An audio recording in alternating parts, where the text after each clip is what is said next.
Welcome to this Fox Williams webinar, which is the next in our Back to Basics series for the travel industry. This session is going to be sort of a back to basics on the package travel regulations, where we're going to give an overview of the package travel regulations and explain what they are and how they work.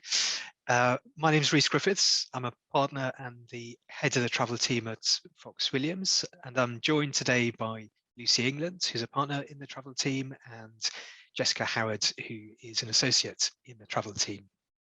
Now, before we get started, just a couple of housekeeping matters from me. Firstly, this webinar is being recorded, so a copy of it and the slides will be circulated to our contacts after the session. Don't worry, your cameras and your microphones are off, so we can't see or hear you. So you don't need to worry about that. However, there is a facility for you to ask questions as we go along. There should be a Q&A button on your screen. So if you've got any questions you'd like to ask us, please put your question in there. But if I could just make a small request in this regard, if you could keep your question concise, that would really help us, because we're going to have to read these and answer them in real time, which we're probably going to do towards the end of this session. So that's it from me by way of sort of housekeeping, just to give you a little overview of what this session is going to cover. So in a moment, I'll hand over to Jess, who will introduce the package travel regulations and give you a bit of background about where they've come from and where they apply. We'll cover the key definition of what's a package, which is the main regulated products that the package travel regulations apply to. We'll then look at the distinction between organisers and retailers, which are the two sort of areas of regulated activity in the regulations, and we're going to focus in particularly on the key obligations of an organizer under the PTRs.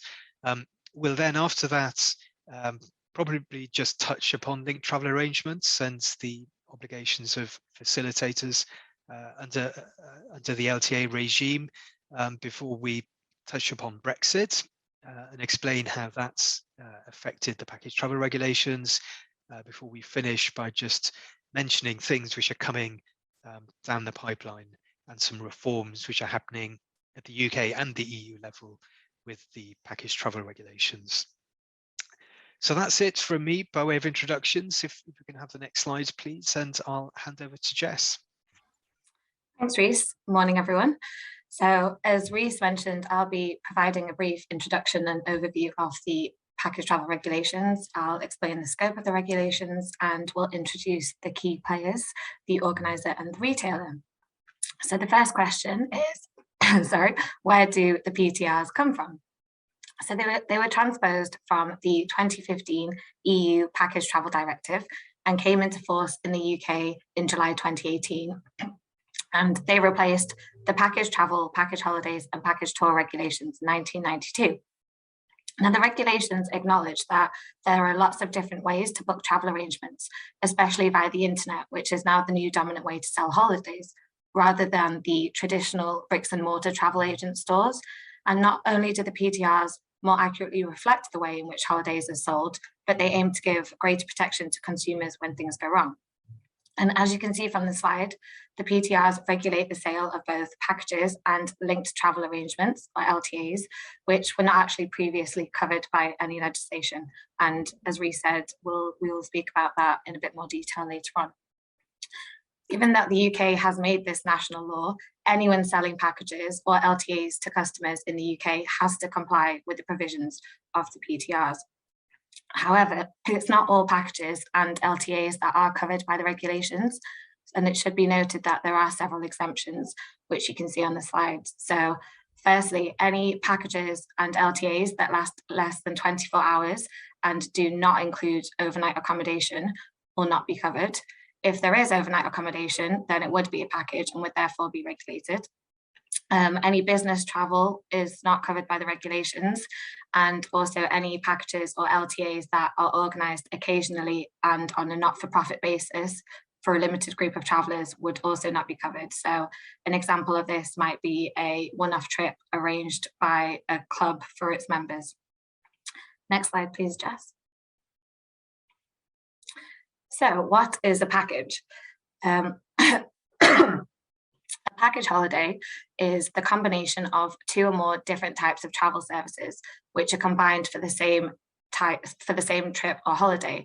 And as you can see on the slide, there are 4 types of travel services in the PTRs: transport, accommodation, car hire or other vehicle hire, and other tourist service. And just for clarification, supplying accommodation at 2 different hotels would not create a package, as the 2 services would need to be from different categories. So the most common type would be transport and accommodation, for example. And as I've mentioned, the scope of what constitutes a package holiday is now much wider and reflects the way that packages are bought and sold. And under the PTRs, there are 6 different categories in which travel services can be combined to create a package. I'm not going to go into each one in detail, but basically any situation where a customer is purchasing 2 or more travel services in a single transaction will be a package. So for example, if a customer is online and selects 2 or more travel services from the same point of sale and adds them to their shopping cart and then pays for that at the end, as in the online travel agent model, that would create a package. Another example might be a pre-formed package that a customer selects from a brochure, or alternatively, where a travel agent has put together a selection of travel services for the same trip and sells it to the traveller for an inclusive total price. Now, it's just important to return to the other tourist services element for a second, because special rules apply to this, and there are some grey areas when it comes to this definition. And I think it's worth mentioning this because travel companies need to understand what amounts or what could amount to another tourist service. Because if they currently only sell one travel service and then decide to start including extras, it needs to assess whether these extras could be considered a tourist service.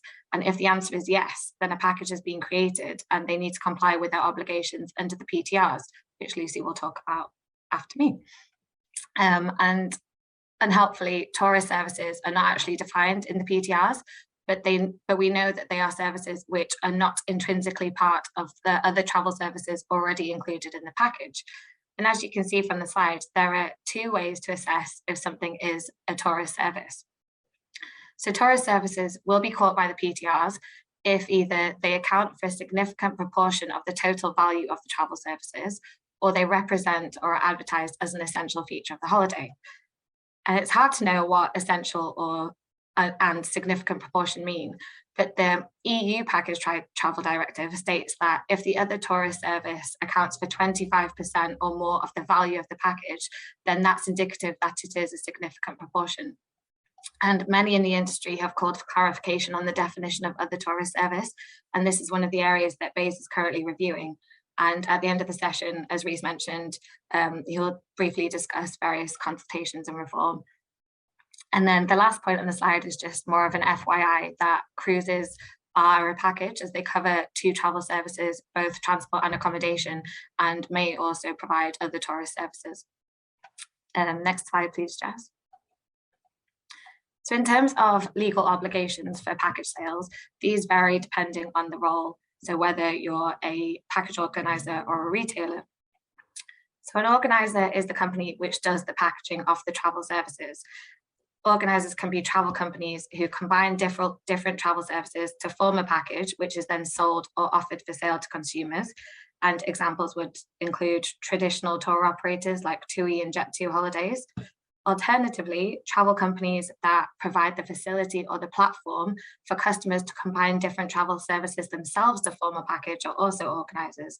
So this would include online travel agents such as Expedia, On the Beach, and Love Holidays. And the organizer can sell the package themselves directly to the consumer or through a retailer or travel agent. I'm not going to talk about the obligations on organizers because that's Lucy's role. But just on the other side of that is that retailers usually sell or offer for sale packages combined by the organisers. So for example, this might be a high street travel agent that sells packages on behalf of TUI. And it's just worth noting that it is possible for travel companies to be both organisers and retailers, depending on the product sold. And on the side, there's just a couple of examples of Hays Travel and Igloo who do both. So that's just a whistle-stop tour on kind of an overview of the PTRs. And I'm now going to hand over to Lucy. Thanks, Jess. Good morning, everyone. Good afternoon. Nice to see you again. So yes, I'm going to just talk through what the PTRs oblige organisers and retailers to do, and what rights they give to consumers. And the obligations depend on whether you are an organiser or a retailer, as Jess just said, and some apply to one or the other, or both. And the obligations depend on where you are in the travel booking process. So I'll just break it down and look at before booking, before travel, and then during travel. So before the customer actually books, there are obligations on both the organiser and the retailer to provide certain information, and there's quite a long list in the PTRs of what that information is. Information about the package, so the itinerary, flight details, airline, meals, accommodation, all of the stuff you would expect. And there's also an obligation to put certain contract terms into the contract, so into your booking T's and C's with the customer. And that is things which I'll go on to talk about when we look at before travel, but sort of rights to terminate, rights to have a refund, whether a price can be changed. So there's a statutory obligation to include those elements in your T's and C's. So that's before the customer books. Following booking them, but before the customer travels, the PTRs give a number of rights to the consumer and put a number of obligations on the organiser. In terms of changes, it depends on who is looking to make the change. The PTRs don't specify that a traveller can make a change, but it does talk about cancellations, which I'll come on to. But the PTRs do talk about what happens if an organiser wants to make a change or needs to make a change to the package before the customer's left for the holiday. And the distinction is whether the change is a significant or an insignificant change. And there's some guidance, but it's not written into the PTRs as to what significant or insignificant means. But moving a flight by an hour is probably not significant, but moving it by more than 8, 10, 12 hours or to a different airport could be significant. Now, an organiser can make insignificant changes without the consumer being able to cancel the contract, cancel the holiday, but you've got to make sure you put that right into your T's and C's. So if it's not there, you can't make those changes. But if a change is what's classed as significant, that does give the customer a right to terminate at no cost to them. So you'd have to give them a full refund if you had to make a significant change. You can offer a customer an alternative, but they don't have to take it. And if they don't take it, they can, say, ask for all of their money back, which you must do within the famous 14 days. So that's changes. Cancellations, the PTRs give a customer a right to cancel at any time before they travel. But it's not necessarily a free cancellation. The PTRs stipulate that you can charge a cancellation fee, and that will vary depending on how soon the travel starts. And you often see the sliding scale, 30 days before travel, 60 days before travel.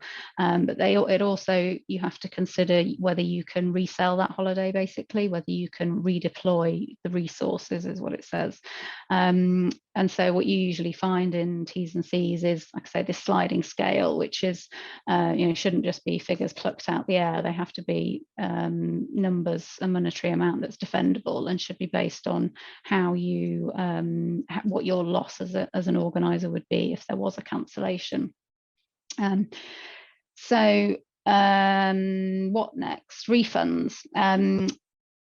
The right of an organiser to, or the obligation rather of an organiser to give a full refund is under the PTRs in two circumstances. The first one is in respect of group bookings. So if you are organising a trip and you need 30 people, if you only get 20, you have a right, the organiser has a right to cancel and must provide a full refund to a customer.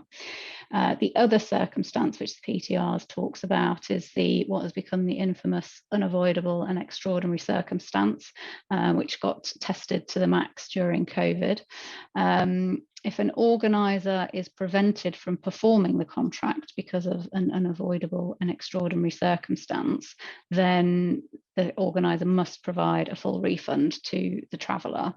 The question of whether there has been a UEC is subject to a 3-stage test, which I won't go into the details of, but it's very fact specific. And as many of you will know, during COVID, the questions of whether the government preventing travellers leaving the UK, but there perhaps wasn't a problem at the destination, whether that was a UEC was tested.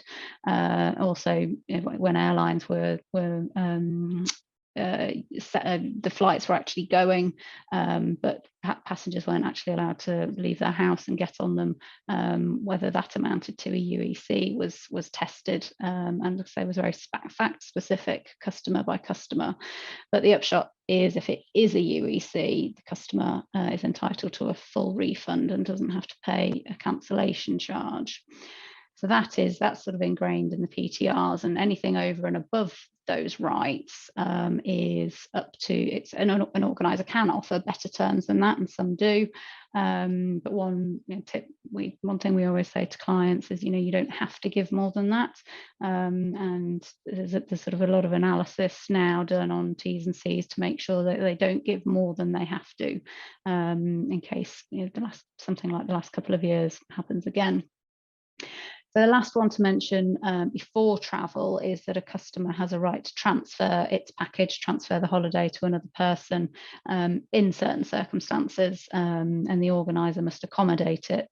Again, doesn't have to be a free transfer. They can charge costs, but the customer does have that right. So then during travel, we've just put on here fixed problems. Basically, the organiser is responsible for the performance of the package, and that means fixing any problems that the traveller has once the travel starts, once they've left their house. So if there's problems with the flight at the airport, if there are problems with the hotel when the traveller gets to the destination, these are things that the organiser has to help the traveller fix. The PTRs use the term non-conformity. So if something isn't as expected, then the traveller might be entitled to a price reduction, depending on how bad the non-conformity is, and maybe compensation if the traveller has suffered damage, if it's had to incur cost because the hotel couldn't accommodate them the route and they had to go somewhere else, for example. So these are all very good reasons for all organisers to make sure they do obviously audits and keep track of their suppliers to make sure that they know any problems before the traveller leaves and can help manage them once the passenger's gone. And then the final sort of pillar of the PTRs, if you like, is insolvency protection. If you can move to the next slide, please, Jess. So yeah, the requirement from the PTD into the PTRs, and what we have in the UK for sales to UK customers is a distinguishing factor between flight packages and non-flight packages. Insolvency protection as a whole must cover refunds to the customer, so whether that's just the deposit that's been paid or the full price of the holiday, but also repatriation costs if travellers are already abroad, and accommodation if they have to stay for longer than their holiday was meant to be before they come home. So that's the sort of the amount, if you like, of the insolvency protection. For packages which don't include a flight, the PTRs say you have 3 options on the insolvency protection that you can offer.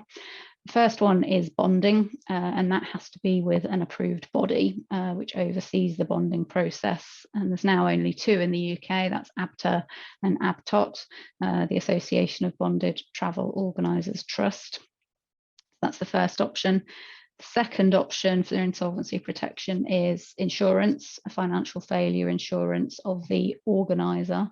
And the obligation is to make sure that the travellers themselves, the customers, are actually named insured on that insurance policy so that they benefit from the insurance if it's called on.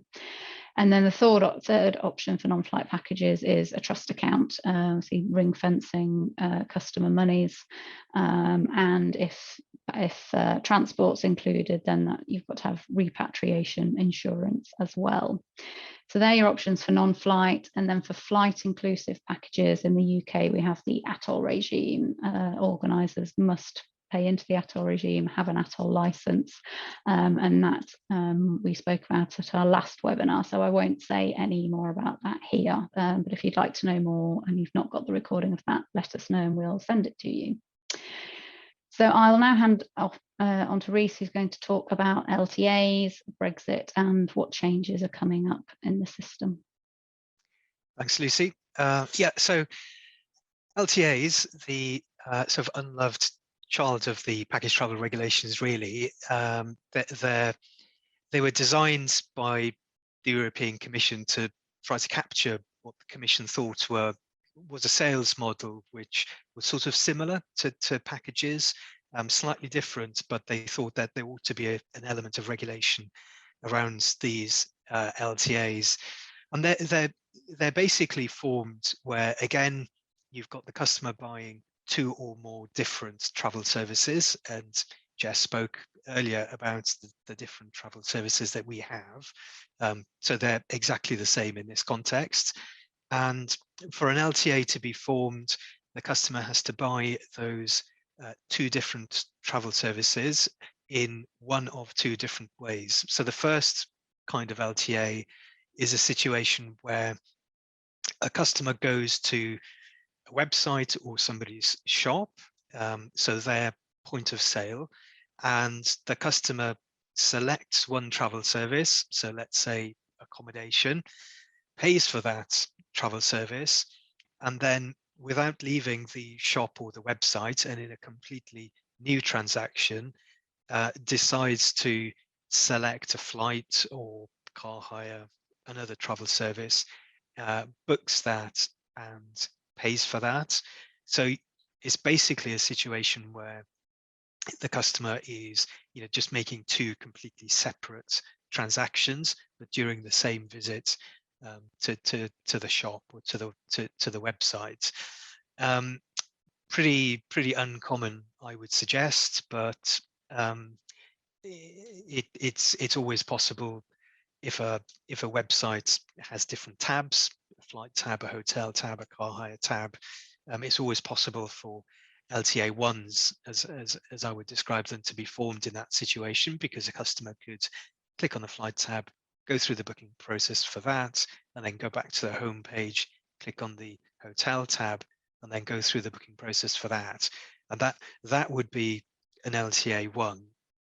The second kind of LTA is a situation where, again, the customer goes to a point of sale, so let's say a website, books a travel service, let's say a flight, and then that website in some way cross-sells the customer to another travel company, and does that in a targeted manner.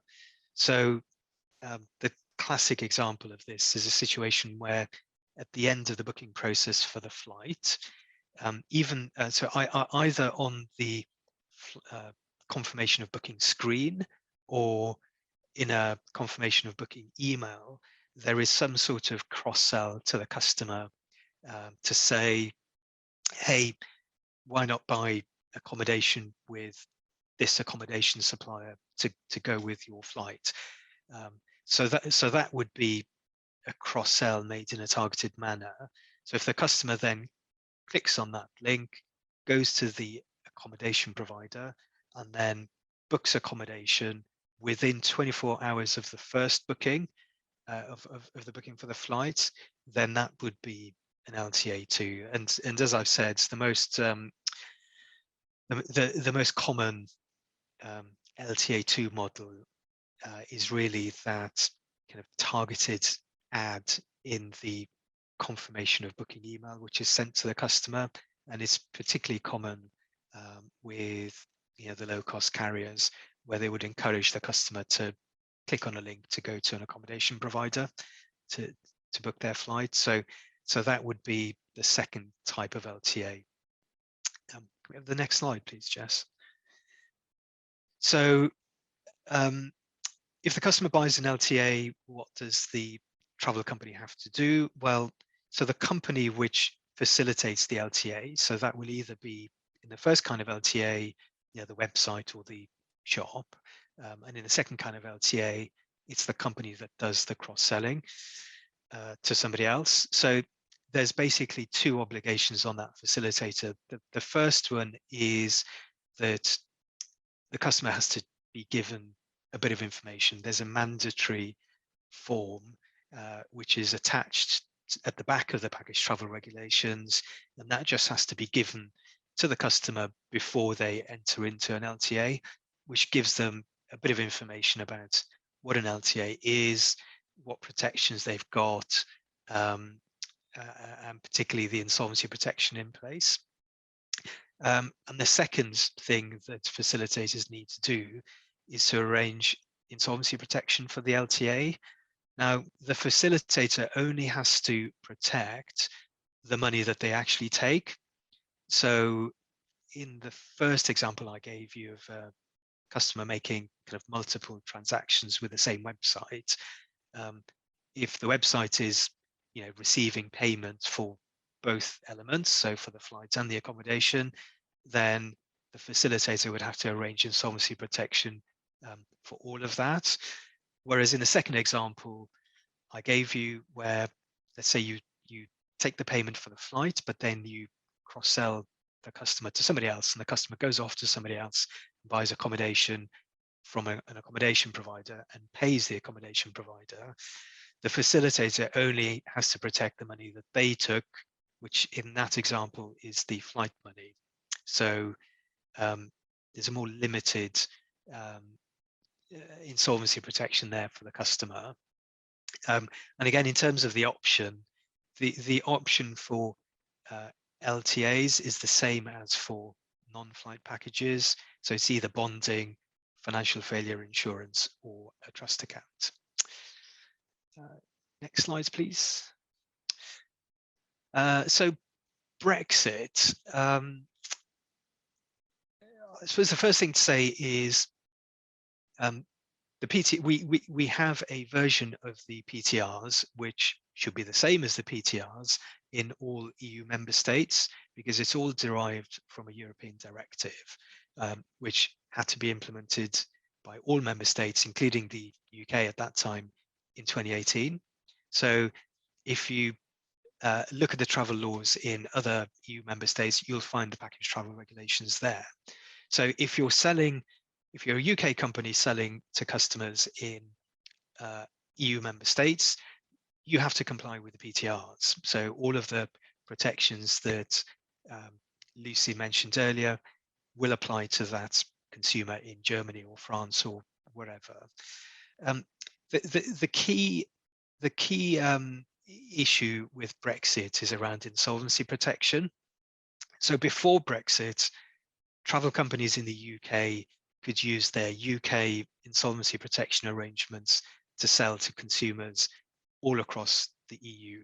So if you were selling flight inclusive packages, you could sell to a customer in Germany, and you could provide insolvency protection for that German customer through the ATOL scheme.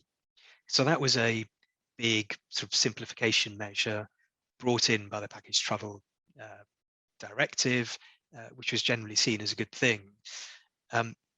With Brexit, that's no longer possible. So you can't use your UK insolvency protection arrangements to cover sales to consumers in the EU market. And travel companies in the UK basically have one of two options. They can either establish a new company or just create an establishment somewhere in Europe. So let's stick with Germany, create an establishment in Germany, comply with the insolvency protection scheme in Germany. And they've published a new scheme in Germany recently. So join that scheme, comply with the rules in Germany, and then that company or that branch, whatever form of establishment you've got in Germany, could then sell to consumers throughout the EU using that German insolvency protection. So that's option one. The second option is you don't create a new establishment in the EU. You remain in the UK, but what you then have to do is comply with the different insolvency protection regimes of each market you're selling into. So if you're selling to France, you've got to comply with the French insolvency protection rules. If you're selling to German customers, you've got to comply with the German insolvency protection rules, and so on. I mean, that's not obviously for UK-based travel companies selling across the whole of the EU, that's not really practical. And that only really works if I think you're targeting very specific markets in the EU, maybe one or two markets where it may make more sense just to comply with the arrangements in those specific markets instead of creating a new hub in the EU. Next slide, please, Jess. So that really sort of comes to the end of looking at the PTRs as they are at the moment. This section is more about sort of looking forward about what's coming down the pipeline, because there are lots of reforms going on at the moment with the package travel regulations. Just starting with the one at the top. So the UK government has announced in the Queen's speech that there are definitely going to be 4 reforms made to the package travel regulations, and these are, I suppose, what I would call at the moment tinkering around the edges. So the definition of an LTA is going to be simplified. We haven't seen the detail of any of this stuff yet. We're waiting for the text of the regulation, but we know that the definition of an LTA is going to be simplified. We know that the pre-booking information forms that have to be given to customers, which Lucy talked about, are probably going to be simplified. So there's going to be some changes there.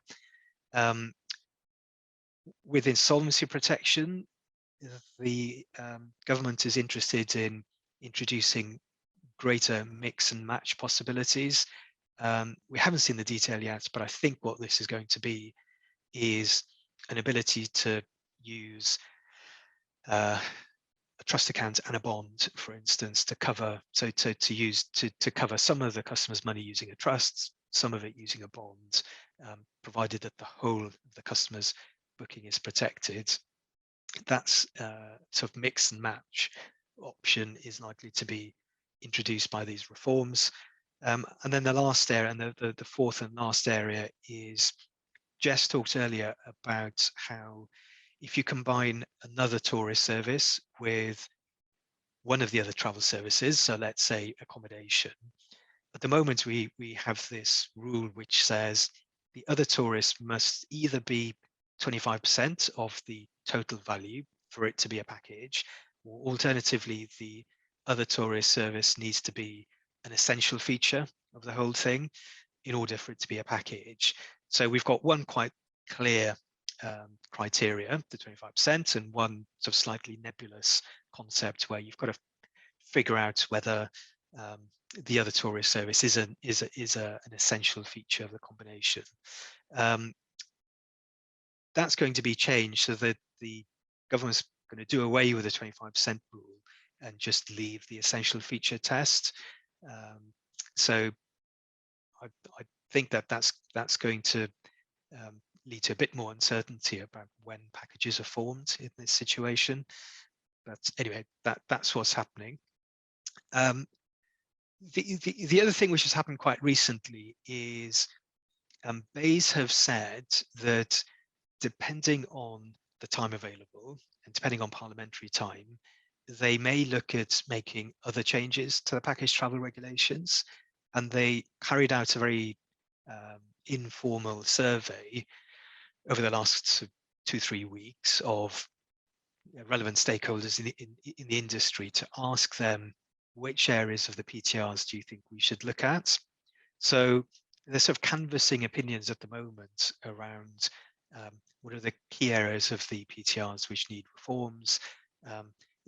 They are at the moment looking through all of that feedback, and we're waiting to hear on next steps. But what I understand will happen is if they do decide that there's time to make more substantive changes to the PTRs, they will launch a broader consultation on that before actually putting forward proposals. So that's something to look at.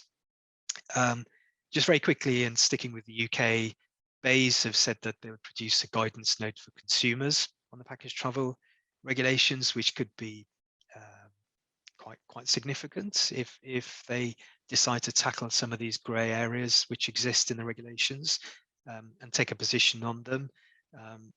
Obviously, what BEIS say to consumers is likely to be what consumers and consumer associations will believe that package organisers ought to be doing. So that's something which should be coming out relatively soon.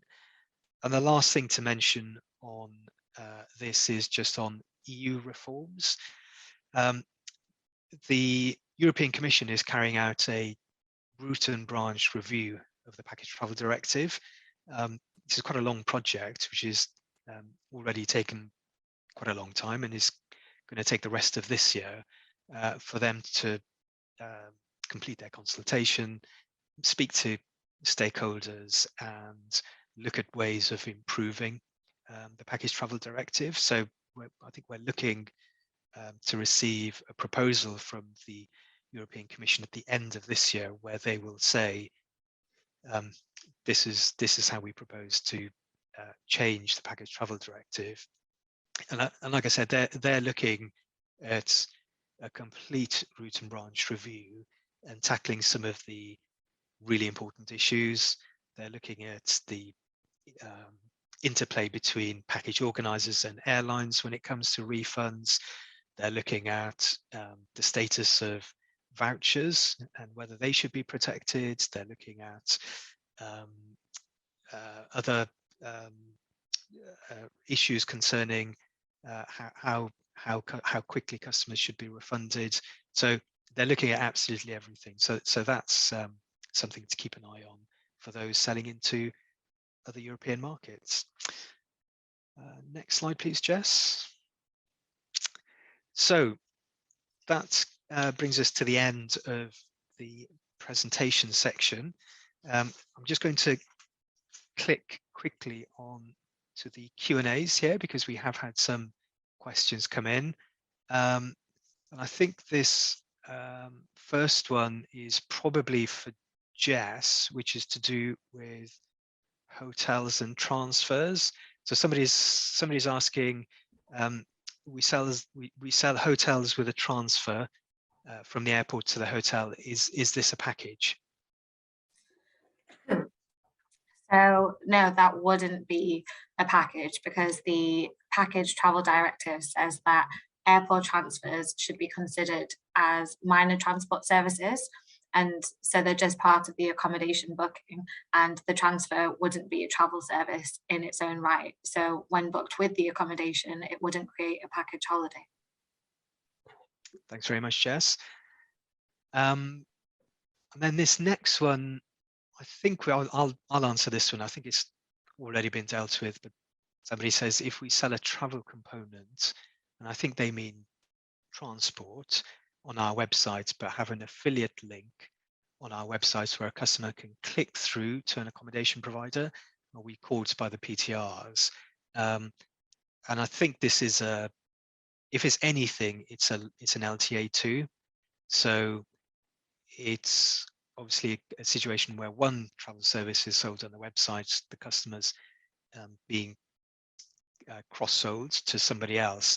I think it will depend on question as to whether this is an LTA2 will depend on whether the affiliate link is done in such a way that it would be considered to be a targeted cross-sell.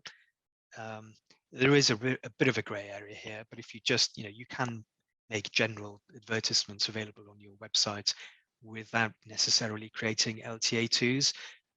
For it to be an LTA2, there just needs to be this targeted cross-sell. So I think it depends on the placement, where it appears, how strongly you're sort of encouraging customers to click through to that link to buy something which is complementary to the first travel service. So yeah, I think that's the answer to that. I think this next one's for Lucy, where somebody says, if an airline cancels a flight before the start of a package, so presumably the flight is a part of the package, who's responsible to the customer for this cancellation? Good question. So there are two sort of elements to it. The airline itself has some obligations to the customer under a different EU regulation 261, totally different to the PTRs, and you would hope these two pieces of legislation talk to each other, but they don't, and that's one of the things that the EU is looking at that Reece mentioned. But so the airline should offer the customer a refund or try and offer a new flight. So that's the first thing.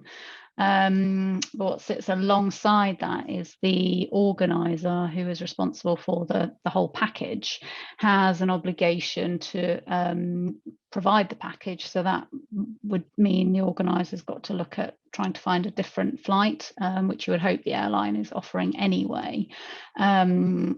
And there's a question of whether that would be a significant change or an insignificant change, which I talked about. And if it was classed as a significant change, if there was no alternative flight at the same time to pretty much the same place, then the organizer would have to provide a refund to the customer. So these two sort of regimes run in parallel, and there is it's always very fact specific and depends on the traveller, the destination, the airline. Usually the customer, in normal circumstances, not when there's mass cancellations, will find a new flight and rearrange the package. But if the organizer can't do that, then the organizer has to refund. But then the organizer's obligation is to do that within 14 days. But the organizer is then the kind of piggy in the middle and would need to try and get the money back from the airline, which is then a sort of B2B question on what's in your supply contract from the airline. And that's often on airline standard T's and C's, which are not so favourable to organisers. So there's a few different things there, but who's responsible, I think, was the question to the customer. It is both airline and organiser. Thanks, Lucy. Question, I think, for Jess, although we've probably covered some of this. Do the package travel regulations apply to sales made outside of the UK? So yeah, I think Reece, you talked about this in your Brexit slide, but because the PTRs are derived from the EU directive, it means that there is a version of the PTRs in all EU member states, and therefore it will apply to sales made to consumers in both the UK and the EU, but won't apply to sales made to the rest of the world. But it's worth noting that companies need to be careful that customer terms and conditions make it clear, because if the T's and C's promise PTR rights to all customers, regardless of where they are based, they will have PTR rights. So that's just something to bear in mind. Good points. Thanks, Jess. I think final question, probably one for you, Lucy. So I think this is a situation where the hotel has been negligent. Customer's been compensated by the package organizer. Can the package organizer sort of reclaim that cost from the hotelier? That is a contractual question between the organizer and the hotelier. So the PTRs aren't specific, if you like, that the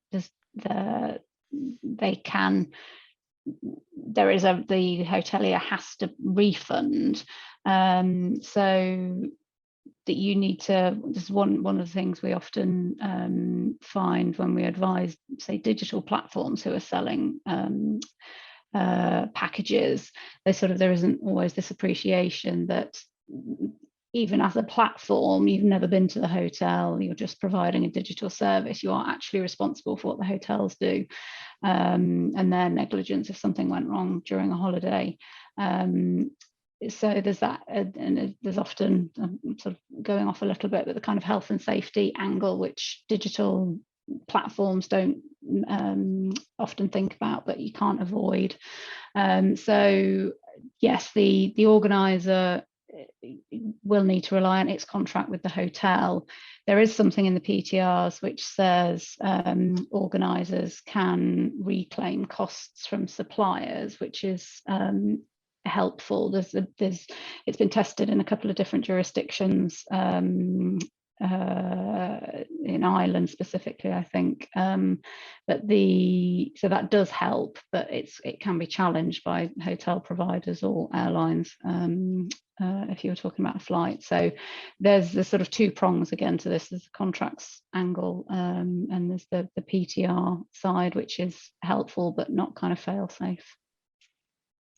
Thanks, Lucy. I said that was the last question, but somebody's just posted one more, which will be the last question, probably for me, this one.